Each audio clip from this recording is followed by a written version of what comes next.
Good evening. Allow yourself to drift away to northern Greece, to Stagira, a city nestled among gentle hills, bathed in the first glimmers of morning and the whispering waves of the Aegean Sea. Picture a warm sunrise. Vineyards stretch along stony pathways. The air is filled with the fragrance of olives and fresh grass. And in the distance, you can see the gleaming white columns for which the Hellenes were so renowned. Within this quiet, among majestic temples and humble homes, a story begins, one of a boy whose name will forever reshape the world of knowledge. It is here, beneath the shade of acacias, where philosophers hold meditative conversations, that a single question will arise, destined to expand the boundaries of human thought. Where is the mind formed that will change science forever? Here begins the journey of Aristotle, a man who will teach mankind to see the world differently, to seek truth not only in nature and the stars, but deep within themselves. Aristotle was born in the year 384 before the Common Era in the quaint and picturesque city of Stagira, perched on the northern coast of Greece, where the coves of the Aegean Sea nestle among restless olive groves and winding vineyards.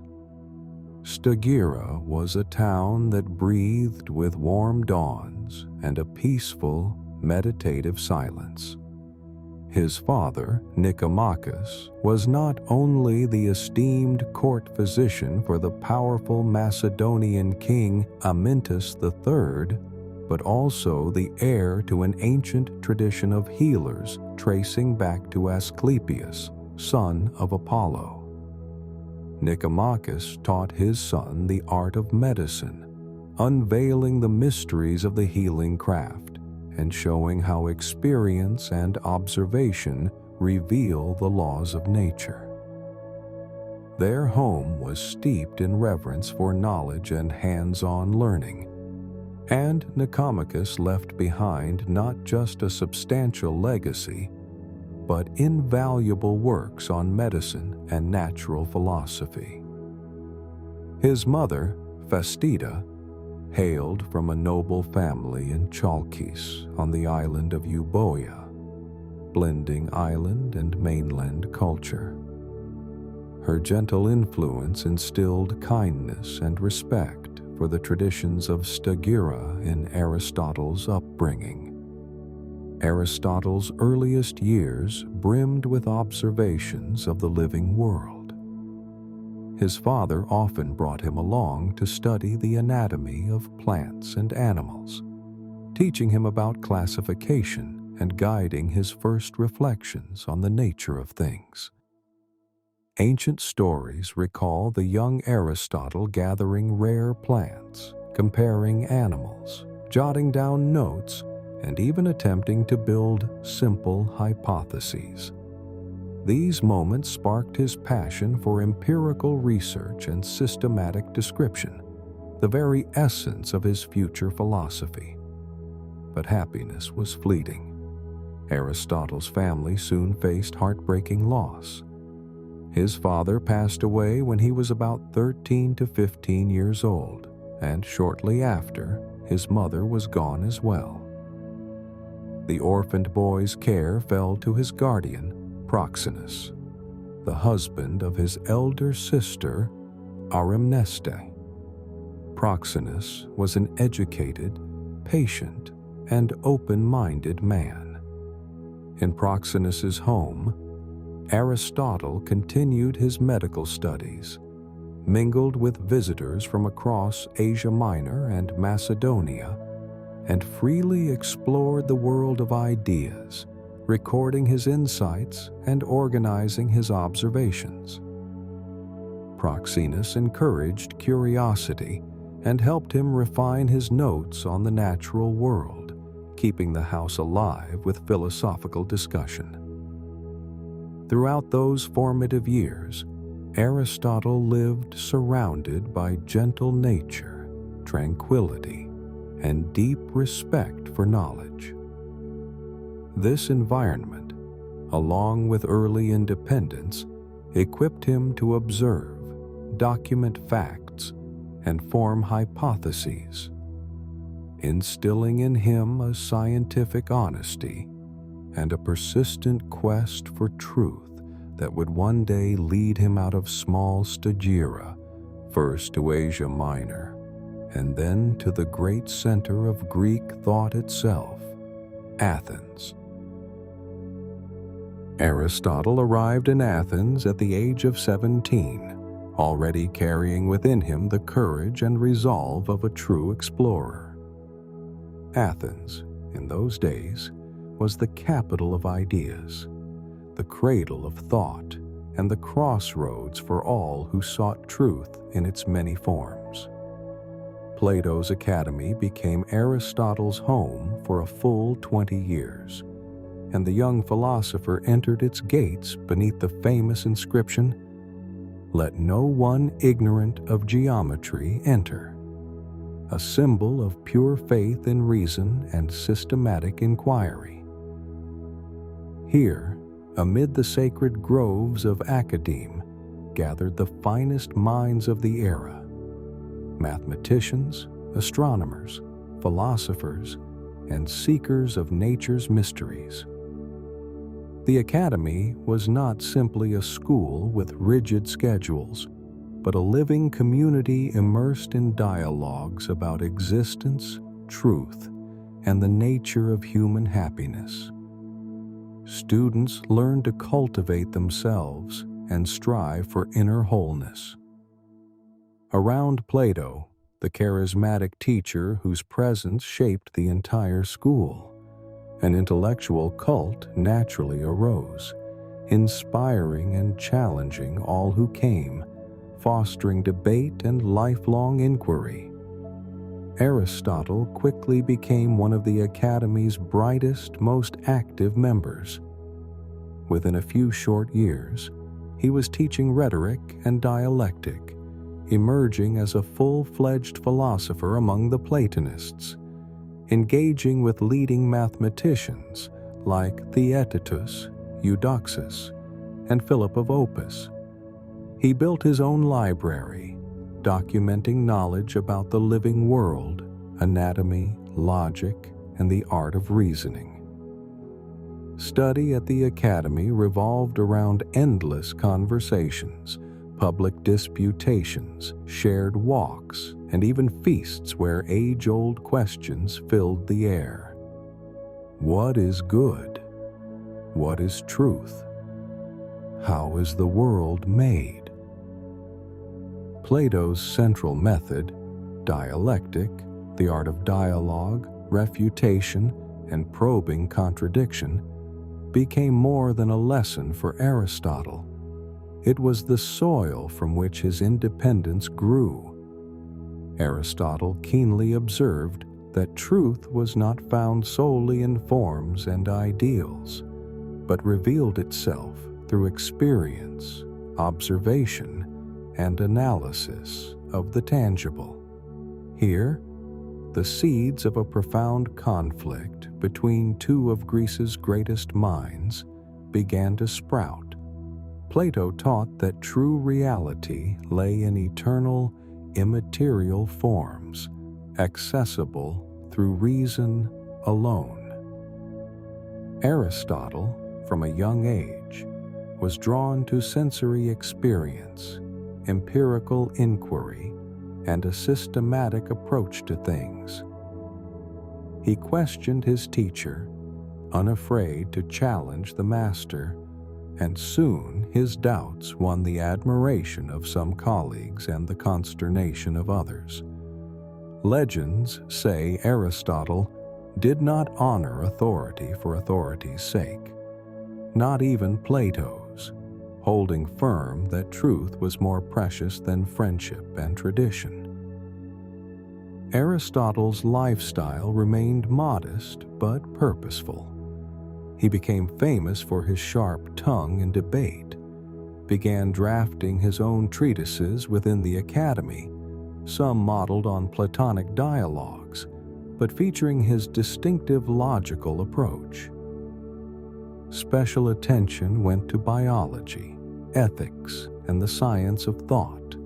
He compared the shapes and species of animals, pondered causes and effects, and invented new ways to construct arguments.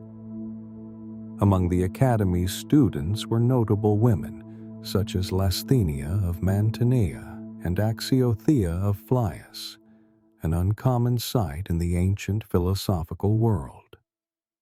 Relationships among Platonists were founded not on hierarchy, but on shared quests for understanding. Aristotle encouraged discussion and criticism, and his independence soon became so pronounced that, after Plato's death, he lost any hope of inheriting the school. By then, his ideas had far outgrown the bounds of Platonism.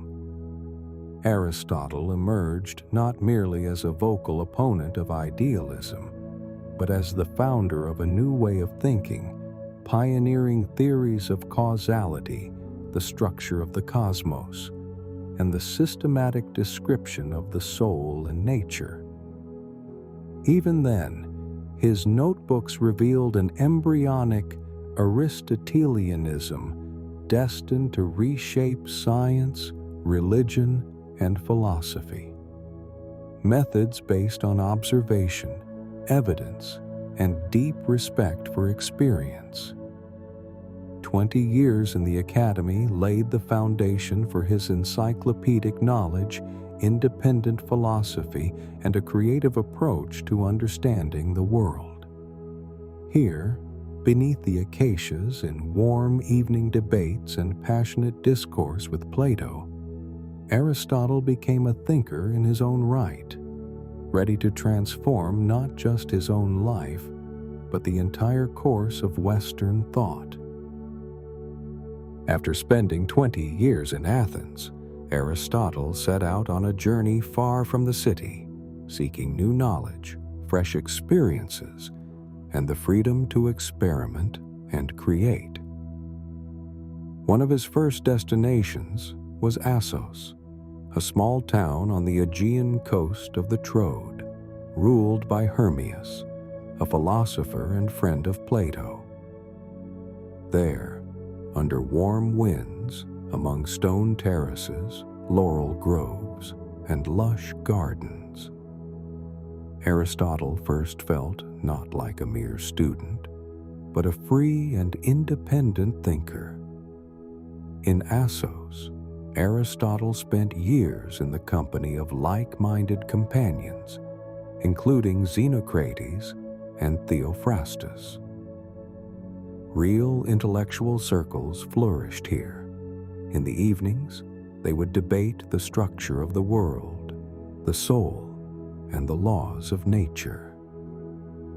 Legends say it was in Assos that Aristotle began his first systematic observations of flora and fauna, gathering rare flowers, comparing marine animals, documenting the shapes of leaves and the structures of shells. Here he made the first notes that would later form the foundation for his great treatises, laying the groundwork for biology and taxonomy as sciences, learning to sense the unity behind nature's dazzling variety and the law behind its constant motion. His path then led him to the island of Lesbos, to the city of Mytilene, accompanied by his close friend Theophrastus. Lesbos was a paradise for any naturalist, with lagoons and winding bays teeming with sea creatures, reed beds, and gulls drifting through morning mist. Aristotle spent long hours observing life in water, describing the reproduction of fish, the behaviors of mollusks, the structure of plants. It was here he began recording his discoveries in a systematic, almost encyclopedic manner. And it was here on Lesbos that his earliest cosmological speculations took shape. He started building theories about the causes of motion, the structure of the universe, and the transformation of matter. The island atmosphere was charged not only with science, but with a sense of true inner freedom. In the evenings, among laurel groves, small feasts were held where philosophers laughed, dreamed, and debated the eternal over wine. Aristotle deepened his friendship with Hermias and respected the bonds between philosophers and rulers. During these years, a significant life event occurred: his marriage to Pythias, niece of Hermias. Little is known of Pythias, but history tells us she was Aristotle's true companion and support, sharing his scientific curiosity and the gentle rhythm of island life. Their home glowed with the same philosophical spirit, a shared love of truth, learning, and kindness. These years of wandering were not a retreat, but an age of astonishing creativity. Not only philosophical works, but the first manuscripts on biology, zoology, cosmology were born here, establishing the foundations of observation and empirical study of nature. In Assos and Lesbos, the future founder of the Lyceum found his confidence, independence, and drive for systematic truth. In the diversity of life shines the structure of the world. In caring for each creature, the understanding of nature's great law. Thus began Aristotle's mature years, where island sunsets, the sound of the waves, and meditative study of nature became the bedrock of a future encyclopedia of life and philosophy, uniting science and the soul of every seeker of truth. In 343 before Common Era, the destiny of Aristotle took a truly majestic turn. Philip II of Macedon summoned him to educate his young heir, Alexander. The Macedonian king faced a challenge. His son, the future Alexander, was strong, intelligent, and remarkable in character, yet stubborn and willful, often clashing with his instructors and disdaining mediocre knowledge. Philip wanted to provide his son with more than an education. He dreamed that Alexander would absorb the noblest spiritual virtues of the Greeks, think deeply, command with eloquence, and be both just and magnanimous. Alexander was a youth of complex temperament, ambitious, passionate, and fiercely independent. His father sought to temper these impulses and cultivate not only a warrior, but a philosopher and a man of strategic vision. The teacher's task was more than formal instruction. It was the shaping of a whole soul. So Philip turned to Aristotle, the diligent student of Plato, celebrated natural philosopher and expert in Greek tradition. At that time, Aristotle was living on the island of Lesbos, having moved there after the death of his friend Hermias.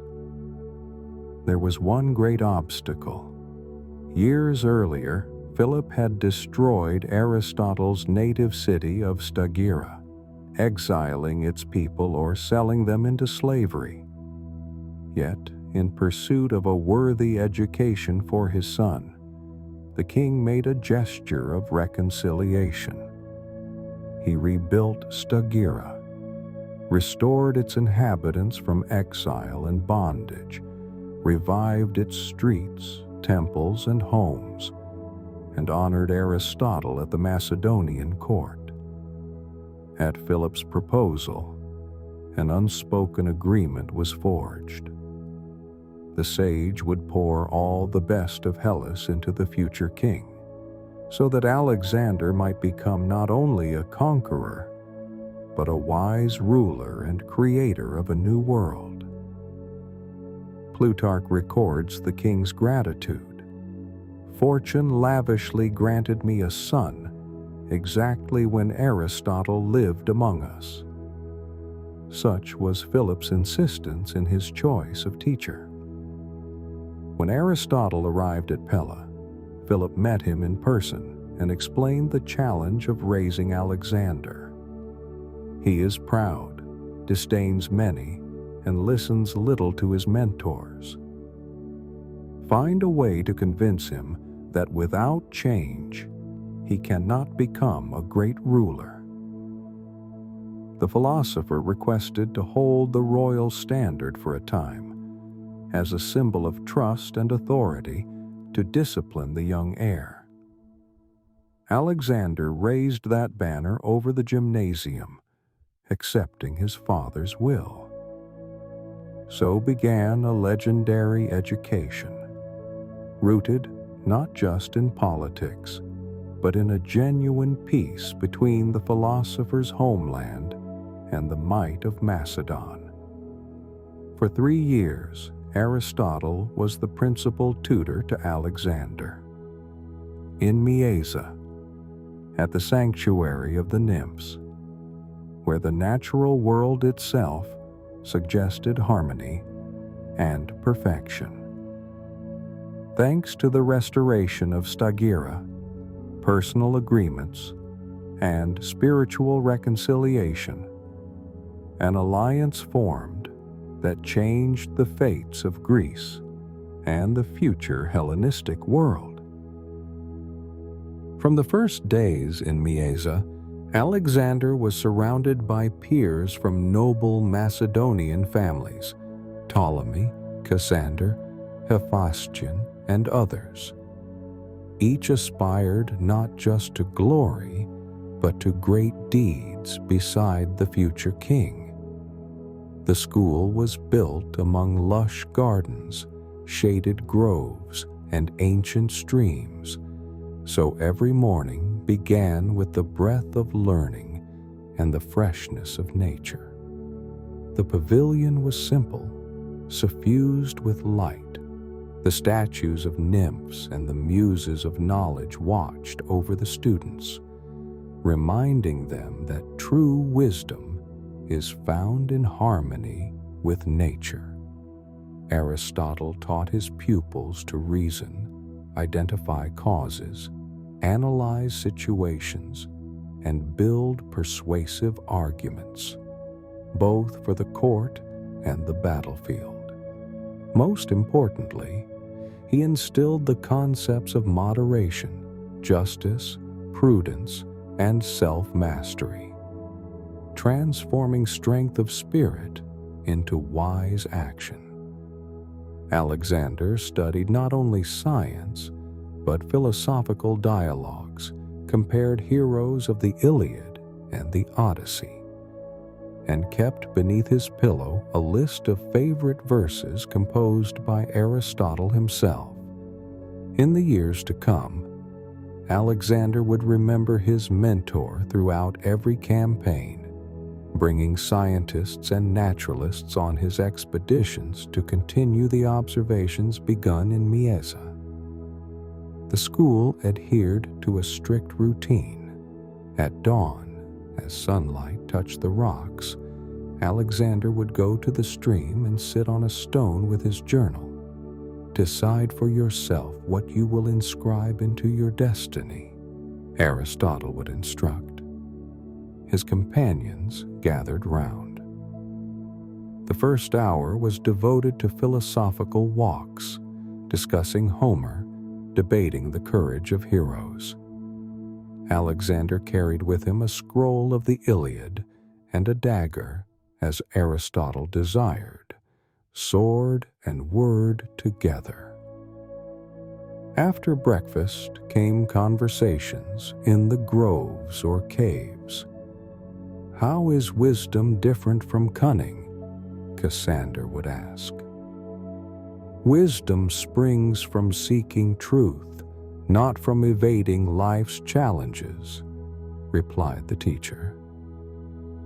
Alexander liked to pose his own questions. Which is more important, strength or kindness? In those moments, Aristotle would smile. Strength deprived of kindness turns savage. Kindness without strength is but weakness. Afternoons were spent reading chronicles of ancient battles, reflecting on strategy, making notes about the natural world, studying rhetoric, medicine, and geometry. Sometimes, lessons took place at the sanctuary of the nymphs, where every sound of nature seemed to encourage great thoughts. After study, all would come to the stream, cleanse, and prepare for dinner and the timeless Macedonian tradition of table talk. Evenings unfolded beneath the open sky. Bread, ripe Macedonian wine, cheeses, stories of great people, news from Athens, and the ever-present question, who will you become tomorrow? Aristotle would remind, conquer your mind, and you will conquer your fate. Alexander would record, the desire for victory is born from an understanding of one's purpose. Within this royal school, Aristotle gave Alexander that Hellenic spirit that would become the heart of his strategy. Ethics of justice, curiosity about other cultures, compassion and respect for the weak, the skill to listen to counsel and seek truth in the smallest details. He taught him to shun cruelty, not to be ashamed of mercy, to make life a practice of virtue. All of this remained forever in the soul of antiquity's greatest commander. Daily life, episodes, documents, routine. There was one rule at the school. Every evening the students would bathe and put on fresh clothing, or forfeit their right to speak in class. Students kept journals, preserved the records of their conversations, and even wrote down Aristotle's personal maxims. Be just, show compassion to the weak, and shun cruelty. Some scrolls and tablets survive to this day in Greek museums, silent witnesses to a great experiment in the education of young heirs to Hellenism.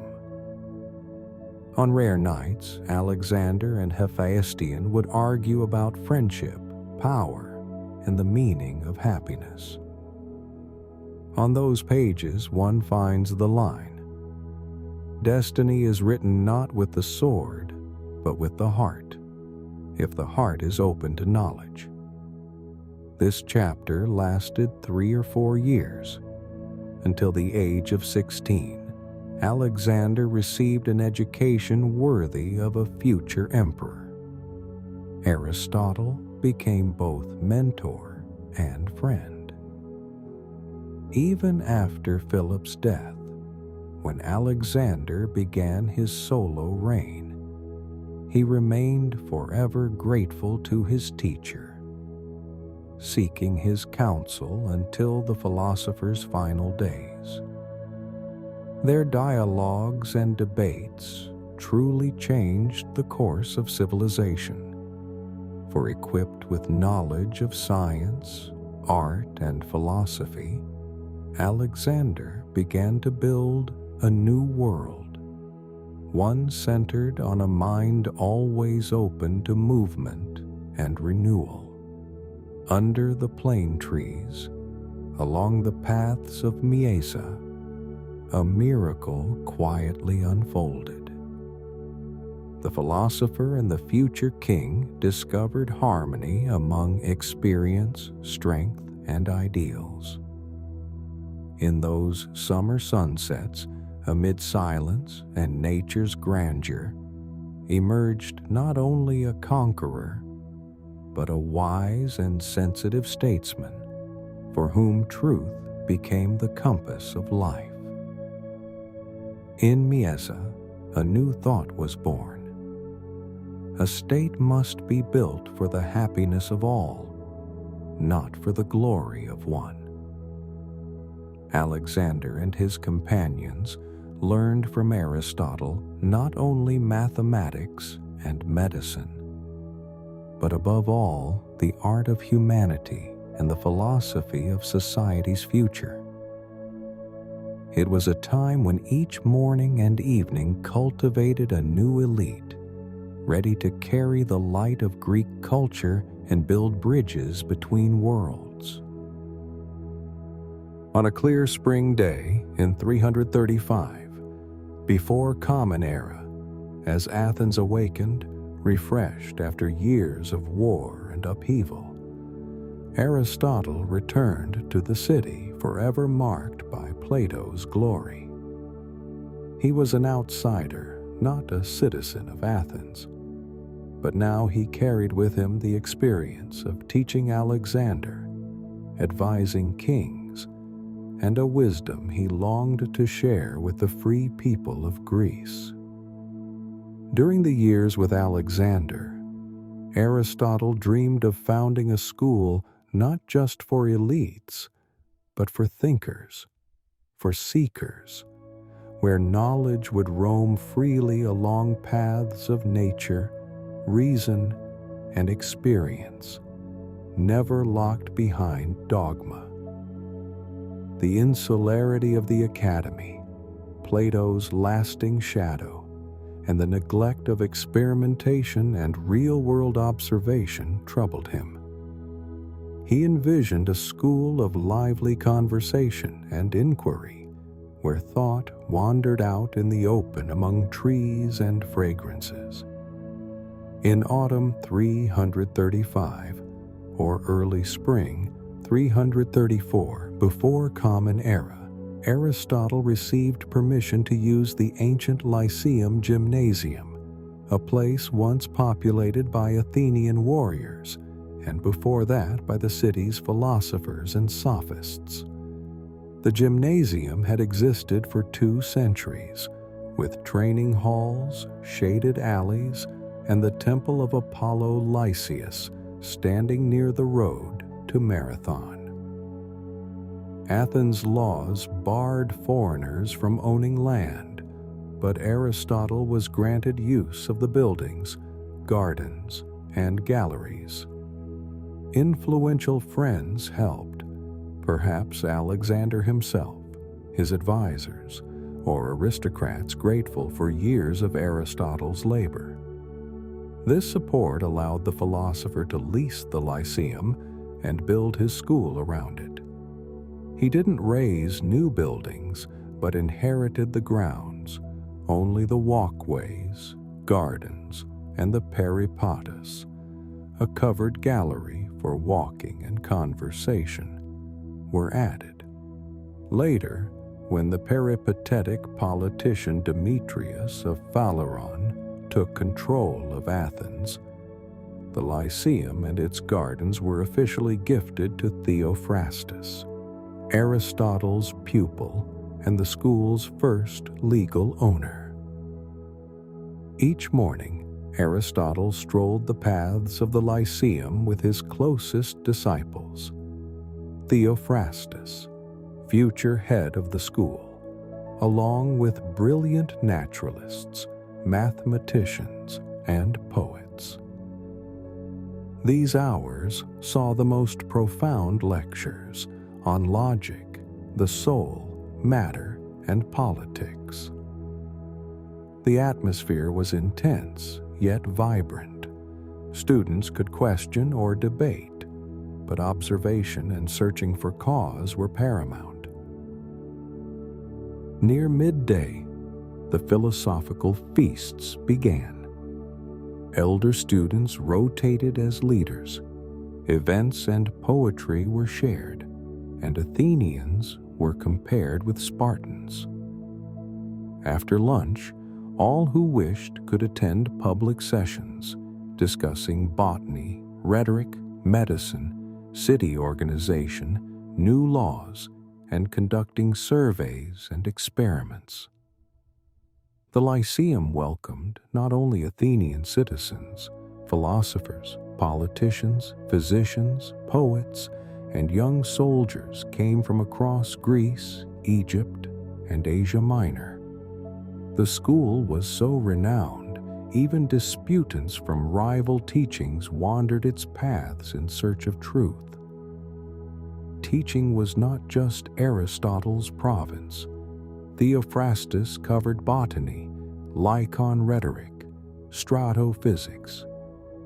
This legacy of cooperative instruction made the Lyceum a prototype of the modern university faculty.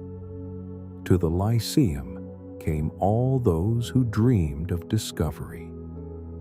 Here, students conducted genuine research, collecting plants, dissecting animals, observing weather, analyzing earthquakes, and planning astronomical studies. It was here that Aristotle wrote The History of Animals, as well as works on politics, psychology, and rhetoric. Every student kept notes, studied in the library, tested theories firsthand, and contributed new works. The school assembled its own scroll repository, the first scientific catalogs, a system for organizing knowledge.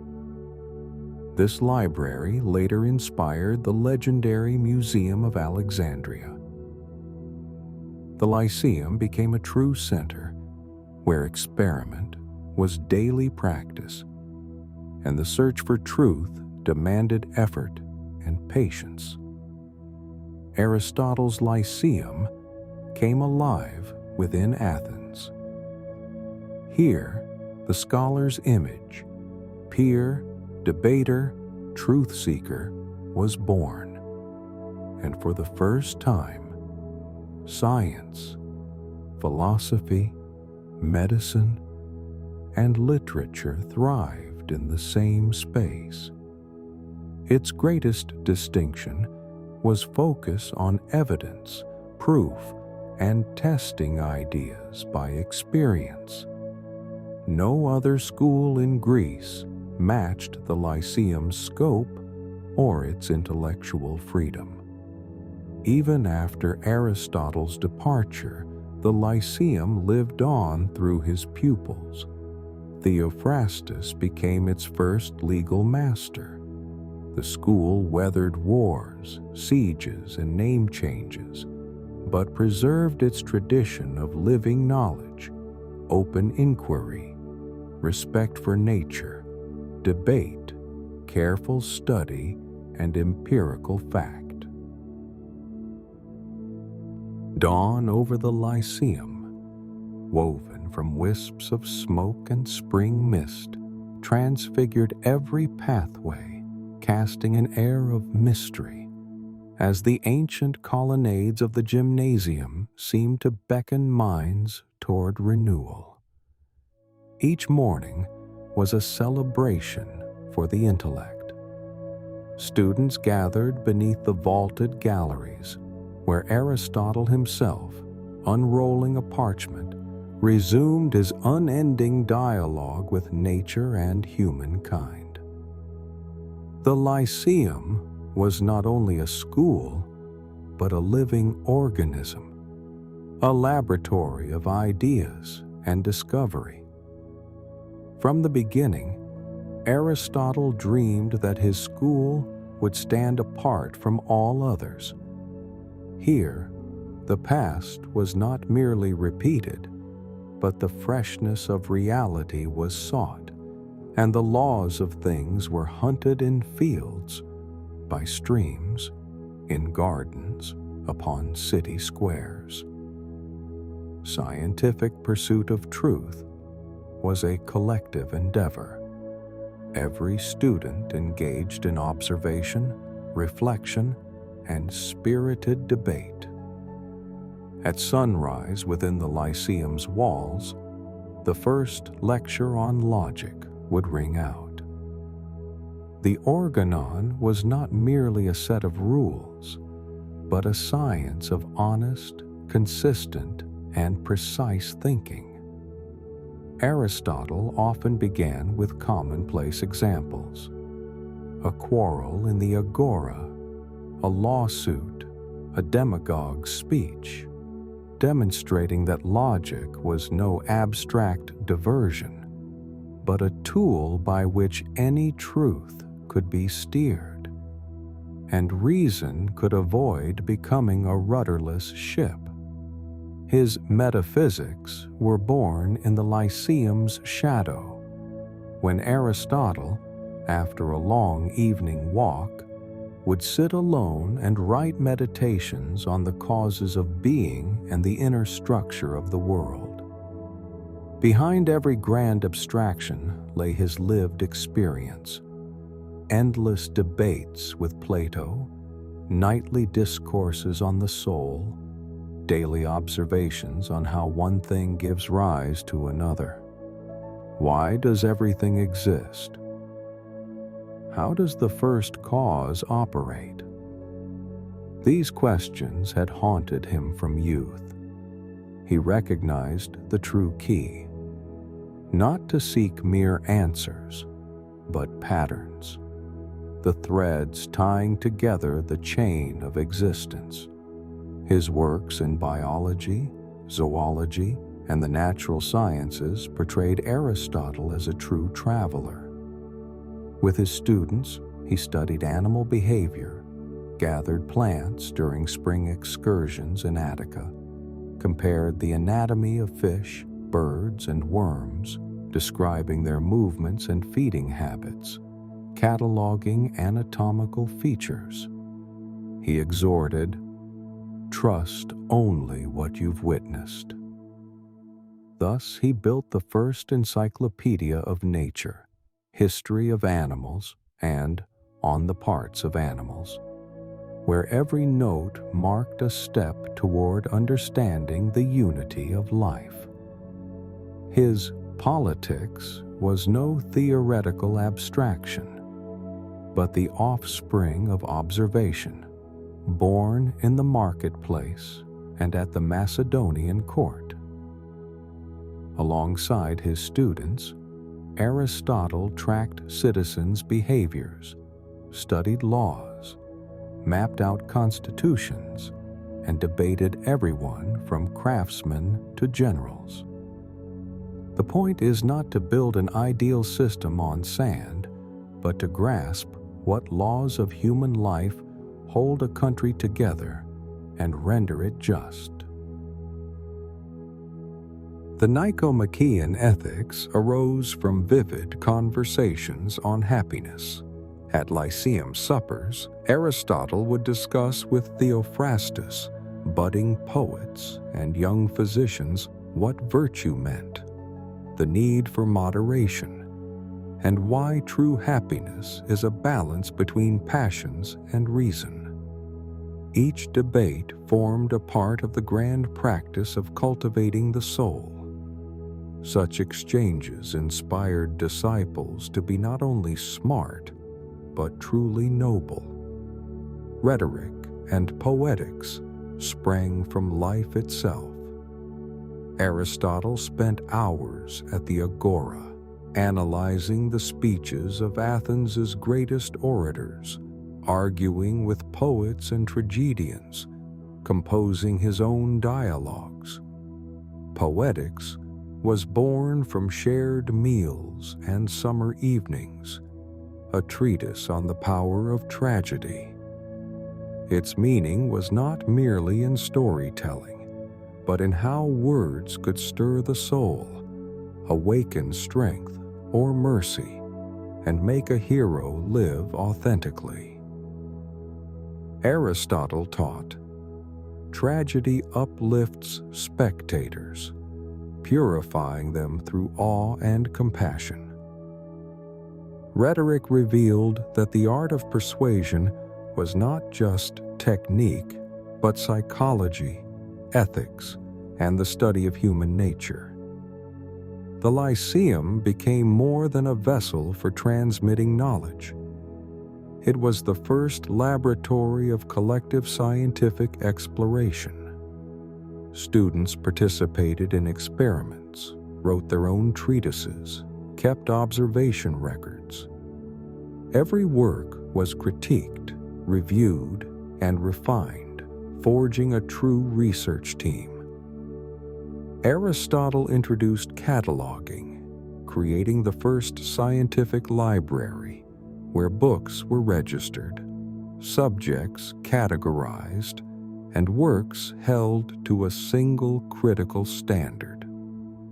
The school's method was its greatest revelation. Each question was dissected into parts, each part examined for argument and concrete experience. Test, doubt, repeat the experiment. Thus arose the habit of analysis and systematization. The Lyceum's tradition endured for centuries, sowing the seeds of modern science. Aristotle's scholarly output was not just scrolls or a living library. It was a worldview in which every observation bred systematic thought. Every category sought its cause. Every inquiry demanded hands-on experience. And every art found its own method. Lyceum gave the world not only scholars, but new people, those who blended thought, work, character, and sincerity in their quest for truth. Here, philosophy became a communal act, a laboratory where thinking was a deed. Here, science merged with daily life, and life became the art of understanding not only oneself, but the whole world. The Lyceum opened a new epoch, where the path to truth became a shared pursuit, and the greatest achievement was not a book, but an open soul, ever ready to learn until the last sunset. At the Lyceum, knowledge was unbounded. Aristotle openly divided all sciences into theoretical, physics, mathematics, metaphysics, practical, ethics, politics, and creative, poetics, rhetoric, art. Logic, organon, system of reasoning, proof, forms of thought, and mental axioms. Here, the basic laws of logic and concepts of syllogism's structure were formalized. Physics, treatises on motion, nature, space, and time. Famous works: physics, on the heavens, on generation and corruption. Biology, zoology, dozens of works. History of animals, on the parts of animals, on the motion of animals, on the generation of animals. Here, for the first time, The worlds of plants and animals of Europe, Asia Minor, and Egypt were classified and described, each species with notes on anatomy and behavioral peculiarities. Aesthetics and poetics, treatises on poetics, wordcraft, theater, music, categories of beauty and tragedy. Ethics, Nicomachean ethics, Eudemian ethics, meditations on virtue, justice, happiness, the bounds of desire, and personal responsibility. Politics. Politics, presenting theories of statehood, differentiating types of governance, describing the balance between people and elites. A pivotal document for generations, from Romans to the modern era. Rhetoric. As the art of persuasion, the treatise Rhetoric became the foundation for Western oratory. Major works: Metaphysics, Politics, Laws of Logic, Natural History. Metaphysics, the pinnacle of the Lyceum's theoretical program, 14 books pioneering systematic inquiry into first causes, categories of being, essence, form, and matter. Aristotle divided subjects into individuals, primary, and genera, secondary, articulated basic categories and causes, invented the concept of enteleki, the inner perfection, the soul of each thing. Organon, collection of logical works, categories, analytics, topics, the law of non-contradiction, the structure of proof, and tools for all sciences. History of animals, on the parts of animals, on the motion of animals, on the generation of animals. Encyclopedias of natural science, uncovering a systematic approach to living things. Observation, hands-on experience, comparative anatomy. Politics, philosophy of government, classification of constitutions, analysis of democracy, oligarchy, monarchy, and the realities of citizenship. Nicomachean ethics, the delicate map of the human soul, ways to happiness through virtue, balance between passions, the roles of character and reason. Poetics, rhetoric, works on artistic creation, tragedy's structure, the artificial beauty of word and image. Aristotle's contribution to the birth of the scientific method. Aristotle was the first systematizer and encyclopedist of the Western world. In his school, science was given a precise definition. Every subject was examined through observation, experiment, and classification. He developed concepts of deduction and induction, fundamental methods of proof and error analysis. He was first to correlate all fields of knowledge into a unified system, define their limits and relations, create a catalog of works in the Lyceum's first library. Thanks to the Lyceum and the teacher's genius, philosophy and science entered a new era, an age of reasoned investigation, scientific discovery, systemic inquiry, where each discipline became a building block of human wisdom, and Aristotle's name was forever linked to universal scholarship and encyclopedism.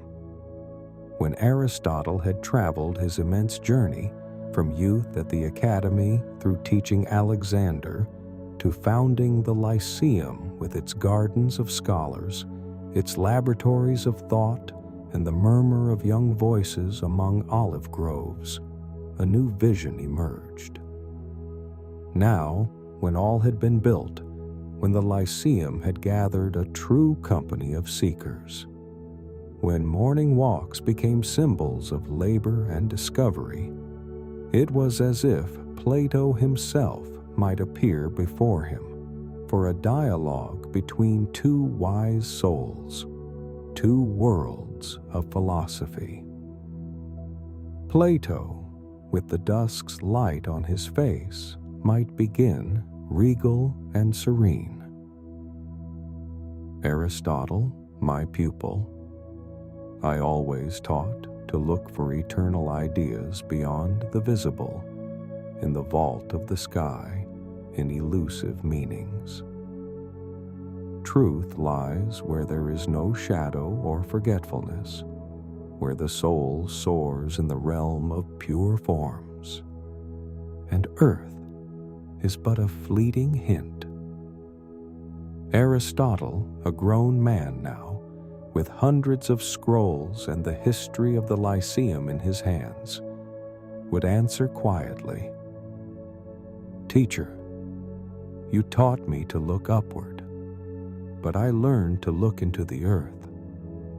What I've found is this: true wisdom belongs to those who discern the details in every motion of nature, every action, every sound of life. Truth does not dwell in shadows or memory, but in real, verifiable experience, in labor and doubt.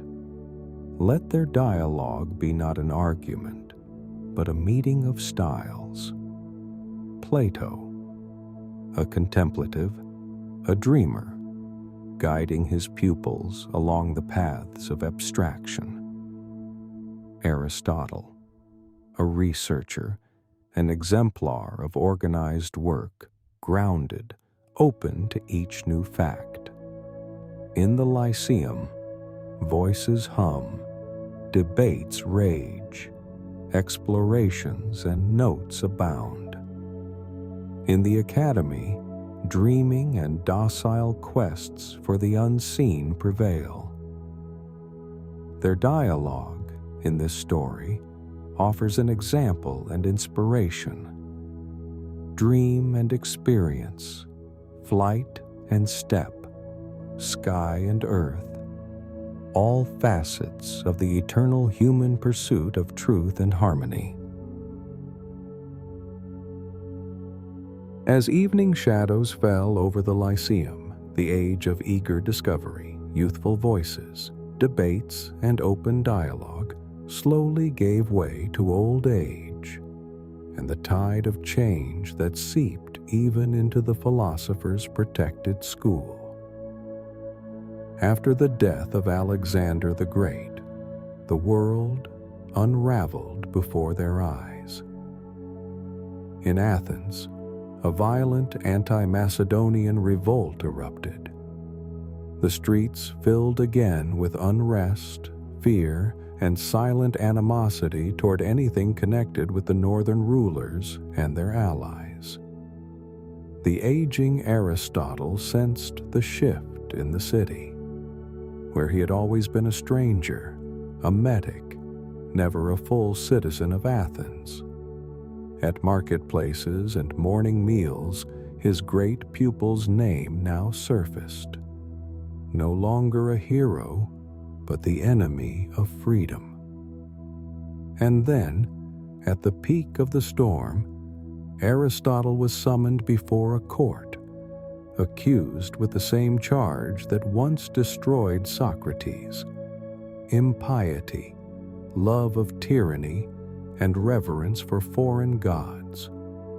The technical reason was a hymn written 2 decades earlier for Hermias, his friend and patron, a simple celebratory poem.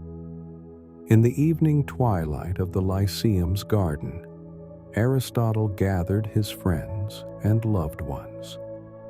The air pulsed with anxiety. Students dreaded losing their school, and Theophrastus, clutching the keys, promised solemnly to continue his teacher's work.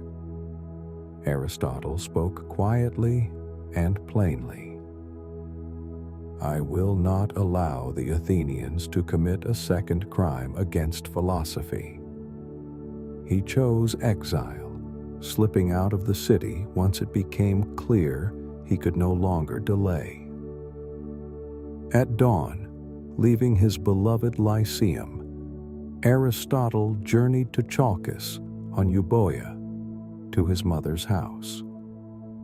There, in modest rooms amid memories and solitude, only his family welcomed him, his wife Herpyllis, and his children, Nicomachus and Pythias.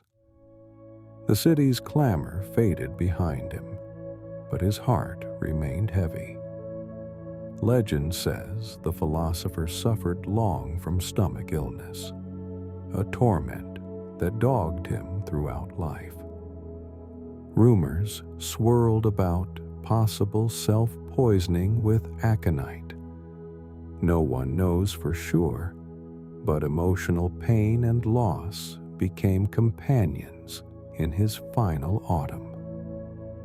In 322, before Common Era, in the hush by the sea, in a home infused with salt and dry herbs, Aristotle died. For his farewell, he asked for care for his children and entrusted the Lyceum to Theophrastus. The philosopher's body was taken to his native Stagira, where he was celebrated as the city's founder. A tomb was raised, a festival, Aristotleia, was established, and a month was named in his honor. And so ended the journey of the first encyclopedist, a teacher who saved not just souls, but taught the joy of observation, of questioning, and of respecting both facts and fellow humans. In the melancholy of Chalcis, in the dusk of the old garden, his gentlest legacy seemed to echo. Truth seeks those who love it more than rest. His memory remained not in power nor in quotations, but in the daring labor of thought, in people carefully passing down the science of seeking answers, even when all the world seemed to collapse. When the footsteps in the Lyceum's alleys finally faded, Aristotle's ideas did not vanish. Instead, they spread like the branches of a great plane tree, reaching into new civilizations, epochs, and languages. On warm nights, after discussions in the garden among silent scrolls, Aristotle himself could hardly have imagined how far his thoughts would travel, what energy they would bring to distant continents. The first teacher of the East centuries later, in the sunlit palaces of Baghdad and among the libraries of Cordoba, Aristotle's Greek texts were copied into Arabic as treasures of wisdom. He became known as Al-Mu'allim al-Awwal, the first teacher, and his works in logic, physics, and the nature of the soul became guides for the great Eastern philosophers. Al-Kindi, Al-Farabi, Ibn Sina, Avicenna, Ibn Rushd, Averroes. They entered into dialogue with his ideas, wove them into medicine, and tried to reconcile them with revelation and law. In the madrasas of the Muslim world, students studied not just the Quran, but also Aristotle's metaphysics and on the soul. Sometimes there was conflict, like with Al-Ghazali, who challenged philosophy and called for a return to faith. Yet, even opposition was a sign of profound respect. Rational inquiry, a love of questioning, and analysis of ideas became core to Eastern science. The philosopher of the West. In the monastic scriptoria of medieval Europe, Aristotle was known simply as the philosopher. His logic became the foundation for every university. His physics, the measure of knowledge until the days of Galileo and Newton, and his ideas on society, a golden thread for politicians, theologians, and reformers. Catholic scholastics, Thomas Aquinas, Albert the Great, Dante, built doctrine on his categories, inscribing the ideals of reason into the very fabric of Western thought. In universities, the name Aristotle was spoken with almost sacred respect, not as dogma, but as an invitation to question and reflect. Islamic thinkers brought Aristotle back to Europe. Arab translations, Avicenna's treatises, Averroes's commentaries became core reading for the universities of Toledo, Paris, and Bologna. European philosophy stood on the shoulders of the first teacher of the East, and the legacy of Muslim scholars made him a central figure of the Renaissance. Contributions to science, education, and thought. Aristotle's logic formed a unified scientific structure for Muslim, Jewish, and Christian thinkers, defining approaches to debate, proof, and formal reasoning. His biological insights, once observed beside a Lyceum stream, were confirmed only centuries later, thanks to the microscope. Some of his observations, such as the structure of the octopus or animal behavior, were accepted by science only in the 19th century. His ethics, politics, and aesthetics, his models of virtue, justice, government, beauty, and tragedy, sustained the philosophy of societies for millennia. These themes sparked debate, renewal, contemplation, but never forgetfulness of his methods of questioning and balance. Aristotle became the architect of university education, builder of the first scientific library, and creator of a method of critical thinking where truth grows not from dogma, but from the open work of the mind. His laws remain a foundation for philosophers, biologists, psychologists, art critics, and even engineers today. Why did he dominate for nearly 2,000 years? Why is he controversial? His philosophy has proved endlessly adaptable. Its system, empiricism, and respect for experience and reason made it suitable for the development of science, theology, and art at once. His works served as blueprints for schools of East and West, woven into religious debate and state reform. The Lyceum became the immortal prototype of the university, and his approach a model for scientific method. Yet with each new wave of discovery, changing custom, or religious dispute, Aristotle's ideas drew critique, accused of insufficient experiment, materialism, or too much faith in reason. The East debated whether reason was enough to save the soul. The West, whether his system of categories was overly rigid. Aristotle never became a mere dogma. In every century, his legacy was a ground for both dialogue and bold criticism. This openness is what made his teachings the eternal companion of future science.